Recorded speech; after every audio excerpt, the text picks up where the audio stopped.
Hello, everyone. This is BJ Hicks. I'm a vascular neurologist for Ohio Health in Columbus, Ohio, and I'm here on behalf of the Board of Directors for the Midwest region for the American Heart American Stroke Association, and reporting live or virtual about this year's International Stroke Conference. We are not in Denver, Colorado. We are in the friendly confines of my work office. But there are a couple of studies, one very large and one not so big, but I think they're both very provocative, and there's some synergy between them. So I wanted to discuss them a little bit.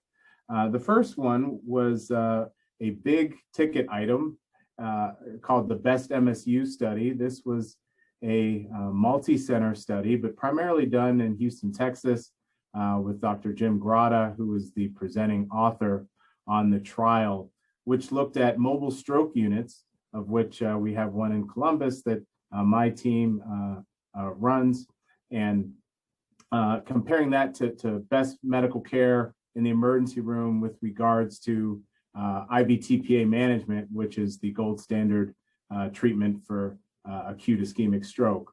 And what Dr. Grotta and others found was that there was a significant improvement in outcome in patients that were treated on mobile stroke units. And the big jaw-dropping data was that patients treated within the first hour of their stroke symptoms, and we call that the golden hour in the business, within the first hour getting IVTPA from when the symptoms began. That is extremely rare in our line of work.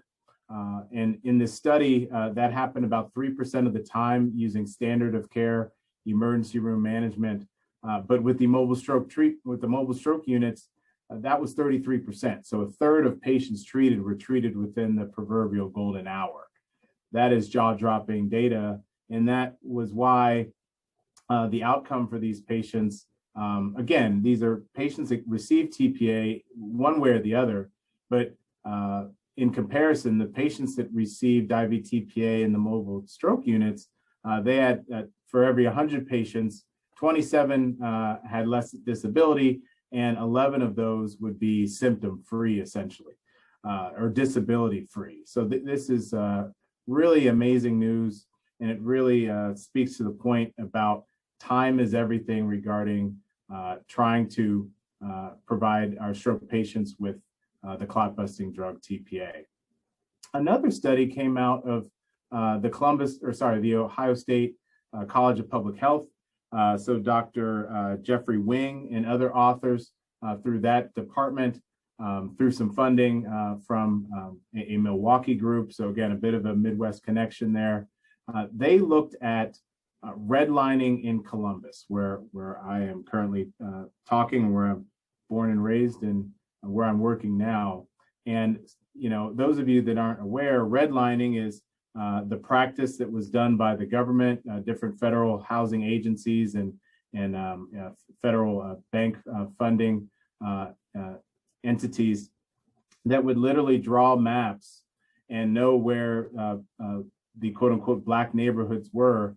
And they would literally redline those areas and make sure that those areas were not invested in, they were disenfranchised, and they would not receive home loans or business loans in those areas because they were considered high risk, simply because there were Black people living there. And therefore, other such loans were kind of handed out part and parcel in other parts of cities, including Columbus. So what these authors did was they looked at those historic areas of redlining where there's still a predominance of Black people still living there.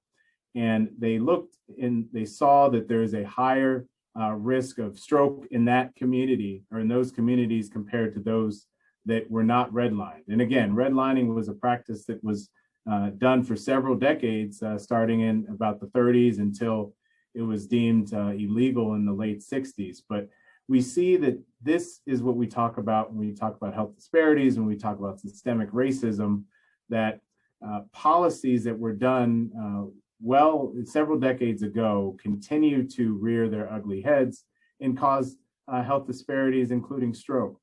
So the synergy there is to me very obvious. We've got now a mobile stroke unit in Columbus and in other cities around the country that is able to provide critical, cutting edge, expert level stroke care, including IVTPA, where we can get to certain communities, including those that were historically redlined, and we're able to offer life-saving stroke treatment.